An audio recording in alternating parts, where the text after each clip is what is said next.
Sabarmati report film देखने पहुंचे CM Yogi Adityanath. Film को यूपी में किया गया tax free. Deputy CM Brajesh Pathak ने एसआर ग्रुप में छात्रों को किया प्रेरित। सृजन 2024 में छात्रों को दिया परिश्रम का संदेश। बरेली में सपा नेता शिवपाल यादव ने भाजपा पर किया हमला। कहा उपचुनाव में शासन प्रशासन को लगाकर की बेईमानी। गोरखपुर में शहीद स्मारक पर चिपकाई प्रचार सामग्री। स्थानीय लोगों की भावनाएं हुई आहत।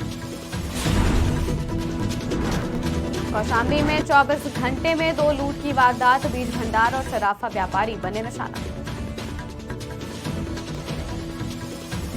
नमस्कार, स्वागत है आपका आज की खबर में। मैं हूं आपके साथ महिमा शर्मा। बढ़ते उत्तर प्रदेश की बड़ी खबरों की ओर। फिल्म द साबरमती रिपोर्ट 15 नवंबर को सिनेमाघरों में रिलीज हो चुकी है। इसी कड़ी में आज CM Yogi Adityanath film the Sabarmati report को देखने पहुंचे। इस दौरान उनके साथ डिप्टी सीएम ब्रजेश पाठक समेत अन्य नेता मौजूद रहे।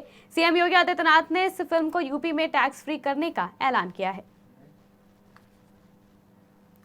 लखनऊ के एसआर ग्रुप ऑफ इंस्टीट्यूशंस में भव्य फ्रेशर्स पार्टी सृजन 2024 आयोजित थी, जिसमें उप मुख्यमंत्री ब्रजेश पाठक ने छात्रों को संबोधित करते हुए परिश्रम और सकारात्मक सोच के महत्व पर जोर दिया। उन्होंने शिक्षा को जीवन का आधार बताते हुए विद्यार्थियों को उच्च लक्ष्य तय करने की प्रेरणा दी। कार्यक्रम में एमएलसी पवन सिंह चौहान और एसआर ग्रुप ऑफ इंस्टीट्यूशन के वाइस चेयरमैन पीयूष चौहान ने भी छात्रों को रचनात्मकता और समग्र विकास के लिए प्रेरित किया।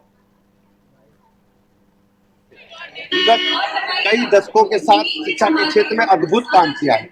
उच्च कोटि की शिक्षा प्रदान करने के साथ साथ सांस्कृतिक और खेल गतिविधियों को भी स्टूडेंट्स के बीच में बहुत बेहतर ढंग से मैनेज करने का काम किया है। मैं एसआर ग्रुप के प्रबंधक और पूरी तरह से मुख्य कर्ताधर्ता आदरणीय पवन सिंह चौहान जी को बहुत बहुत बधाई शुभकामनाएं देता हूँ और अपने बच्चों को जीवन में हर पहलू में आगे बढ़ने के लिए उन्हें उनके साथ खड़े होने के लिए हम लोग तैयार हैं। शिवपाल यादव आज पूर्व राज्यसभा सांसद वीरपाल सिंह यादव के आवास पर पहुंचे थे, जहां उन्होंने भाजपा पर बड़ा हमला बोला। शिवपाल यादव ने कहा कि इस चुनाव में भारतीय जनता पार्टी ने शासन प्रशासन को लगाकर बेईमानी की है, लेकिन उसके बावजूद सपा इंडिया गठबंधन की 5 से 6 सीटों पर जीत पक्की है। उन्होंने कहा बाकी सीटों पर भी मुकाबला है। 23 तारीख को नतीजे सबके सामने आ जाएंगे।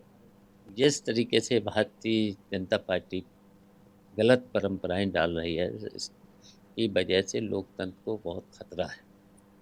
फिर तो चुनाव निष्पक्ष होंगे ही नहीं। और देखिए, इस भारतीय जनता पार्टी के लोगों ने शासन प्रशासन के द्वारा, पुलिस के द्वारा आधार कार्ड पहले ही छीन लिए गए, फिर उसके बाद बूथों पर कब्जा किया है, कब्जा करके वोट डलवाए हैं। फिर भी समाजवादी पार्टी और इंडिया गठबंधन ने मुकाबला किया है और कई सीटें हम उसके बावजूद भी जीतेंगे। अब टक्कर तो हर जगह है, लेकिन हम लोग समाजवादी पार्टी के लोग 5-6 सीटों पर जरूर जीतेंगे। जिस तरीके गोरखपुर में अमर शहीद शिव सिंह क्षेत्री के स्मारक पर लगे पोस्टर और बैनर ने शहीद के सम्मान को ठेस पहुंचाई है। ये घटना एबीवीपी के 70वें राष्ट्रीय अधिवेशन के प्रचार के दौरान सामने आई, जहां रेलवे कॉलोनी स्थित शहीद स्मारक पर प्रचार सामग्री चिपकाई गई, जिससे स्थानीय लोगों की भावनाएं आहत हुई हैं। रेलवे कॉलोनी के पार्षद विवेक मिश्रा और फिविकी ने इस घटना की निंदा करते हुए कहा कि शहीदों का सम्मान सर्वोपरि है। जैसा कि आप देख रहे हैं, मैं इस समय यहाँ का स्थानीय पार्षद विवेक कुमार मिश्रा, मैत्रीपुरम बिछिया रेलवे कॉलोनी का रहने वाला हूँ। और कल 22, 23, 24 नवंबर को जो है कि सबसे बड़ा राष्ट्रीय अधिवेशन चलने वाला है भारतीय विद्यार्थी परिषद का। और आप ये देखिए, पूरे शहर में नगर निगम के द्वारा और अखिल भारतीय विद्यार्थी परिषद के जो तमाम जो कार्यकर्ता हैं, जो उनके पदाधिकारी हैं, उन लोगों द्वारा ऐसा एक किया गया है जो कि काफी शर्मनाक है। देखिए, किसी भी दल के हो, चाहे वो एनएसयूआई के हो या वो एबीवीपी के हो, किसी भी छात्र संगठन के लिए लड़ना बड़ी अच्छी बात है और ये होना भी चाहिए और कहीं ना कहीं अपने संगठन को आगे बढ़ाने के लिए सारी चीजों को करना चाहिए। किंतु मेरे बगल के वार्ड में ही अमर शहीद शिव सिंह क्षेत्री जी, जो कि बगल में वार्ड का नाम भी वही है और वो कारगिल युद्ध में शहीद हुए थे। आप देख रहे हैं, उनके बोर्ड और उनके स्मारक के सामने ये स्थिति कर दी गई है कि इनका बोर्ड पीछे छुपा करके ये स्थिति है कि जो देश के लिए जिसने अपने प्राणों की आहुति दी हुई है, उस वीर सपूत को इस तरीके से ढका जा रहा है। कौशाम्बी में अपराधी बेखौफ होकर लूट की वारदातों को अंजाम दे रहे हैं। संदीपन घाट क्षेत्र में बीज भंडार व्यापारी से 2.5 लाख की लूट के बाद पैसा थाना क्षेत्र में सराफा व्यापारी को गन पॉइंट पर लूट लिया गया। दोनों घटनाएं पुलिस की कार्यशैली पर सवाल खड़े कर रही हैं। 24 घंटे बाद भी कोई गिरफ्तारी नहीं हुई है। पुलिस पर असली अपराधियों को पकड़ने के बजाय फर्जी गुड वर्क दिखाने के आरोप लग रहे हैं। बिजनौर के चांदपुर थाना क्षेत्र में गौकशी के मामले में वांछित आरोपी को पुलिस ने मुठभेड़ के बाद गिरफ्तार किया है। आरोपी ने पुलिस पर फायरिंग की, जिसके जवाब में पुलिस ने भी गोली चलाई। गोली लगने से आरोपी घायल हो गया। पुलिस ने आरोपी के पास से अवैध शस्त्र भी बरामद किए हैं। पुलिस ने आगे की कानूनी कार्रवाई शुरू कर दी है। मैं क्षेत्राधिकारी चांदपुर अवगत कराना है कि आज दिनांक 21/11 को थाना चांदपुर पर सूचना प्राप्त हुई कि उनके गौकशी वांछित अभियुक्त कफील सना वकील ये कराल बाग में कहीं जा रहा है। इस सूचना पर थाना चांदपुर पुलिस थाना प्रभारी द्वारा स्वयं अपने सभी साथियों को लेकर घेराबंदी की गई। तो अभियुक्त आता दिखाई पड़ा, मोटरसाइकिल से उसको रोका गया तो उसने पुलिस पार्टी पर जान से मारने से फायर किया। पुलिस ने भी अपने बचाव में आत्मरक्षा में फायर किया, जो कि उसके दाहिने पैर में लगा है। उसके बाद उसको गिरफ्तार किया गया। तत्काल उसको समुचित पुलिस प्रबंध के साथ में अस्पताल भेजा गया। विधिक कार्रवाई प्रचलित। गोरखपुर के जिला कारागार में शिक्षा की नई रोशनी फैलाने का अनूठा प्रयास किया गया है। शिव नाडर फाउंडेशन के सहयोग से शिक्षित 10 बंदियों को स्मार्ट क्लासेस की विशेष ट्रेनिंग दी गई है। इस पहल के तहत ट्रेनिंग प्राप्त बंदी अब अन्य कैदियों को डिजिटल तरीके से पढ़ाएंगे। इससे बंदियों को न केवल शिक्षा का लाभ मिलेगा, बल्कि डिजिटल तकनीक के प्रति जागरूकता भी बढ़ेगी। फाउंडेशन द्वारा बंदियों को कॉपी, किताबें और अन्य शिक्षण सामग्री उपलब्ध कराई जा रही है, जिससे उनकी पढ़ाई में किसी भी प्रकार की बाधा न आए। शिव नाडर फाउंडेशन द्वारा जेल में शिक्षित बंदियों को स्मार्ट क्लासेज के लिए प्रशिक्षित कर उन बंदियों के सहयोग से अशिक्षित और अल्प शिक्षित बंदियों को सक्षम बनाने के लिए, उनके शैक्षिक उत्थान के लिए कार्यक्रम प्रदेश की कई जेलों में चलाया जा रहा है, जिसके तहत गोरखपुर जेल भी इस कार्यक्रम के तहत शामिल हुई है।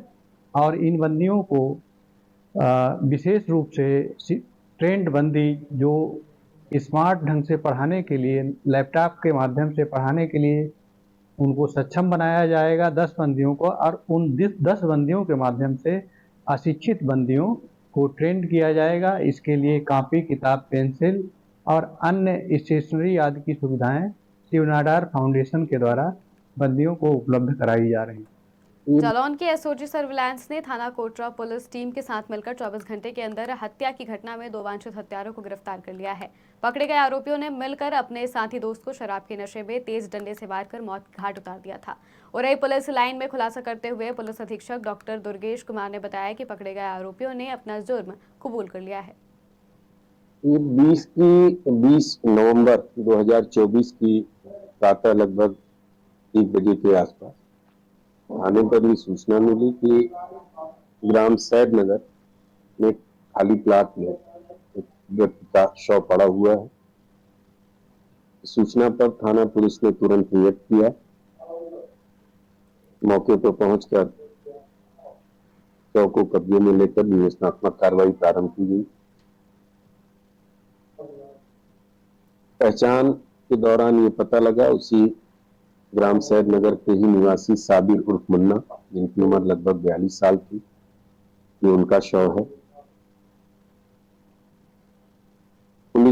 अपर पुलिस महानिदेशक कानपुर जोन श्री आलोक सिंह, पुलिस उप महानिरीक्षक झांसी परिक्षेत्र श्री कलानिधि नैथानी द्वारा इस घटना को गंभीरता से लेकर शीघ्रातिशीघ्र अनावरण करने के निर्देश प्राप्त हुए थे।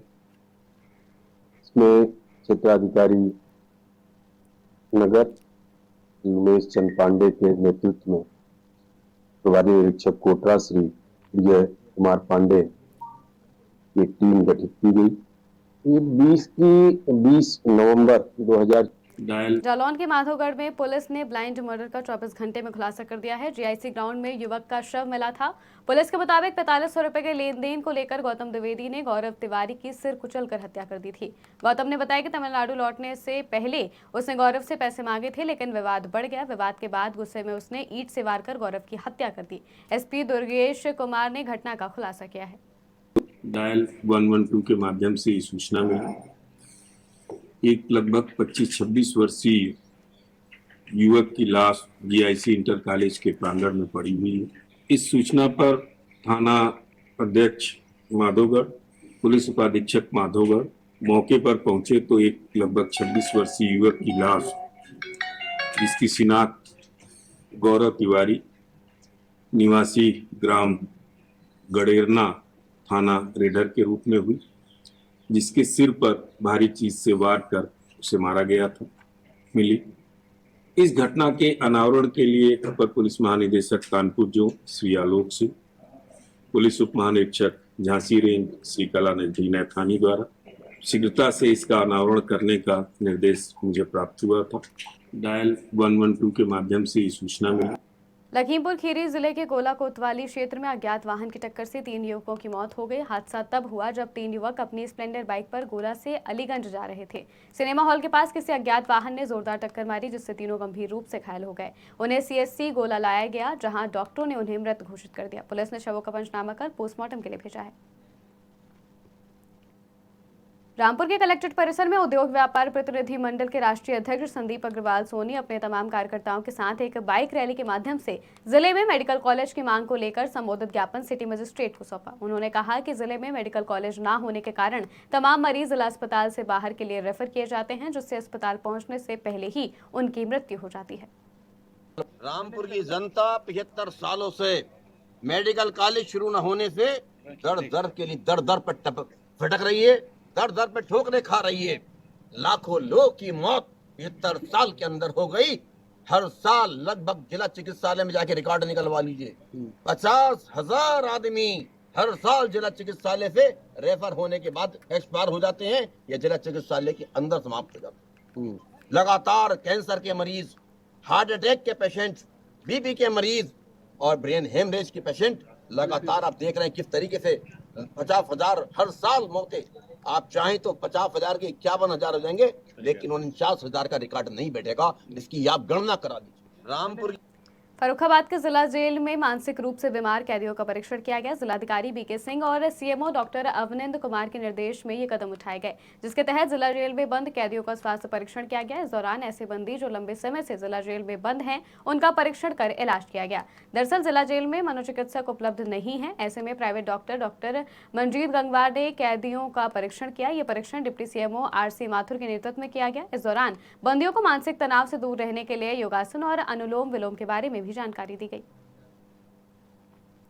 उत्तर प्रदेश की खबरों में फिलहाल इतना ही। देश और दुनिया की तमाम खबरों के लिए देखते रहिए आज की खबर।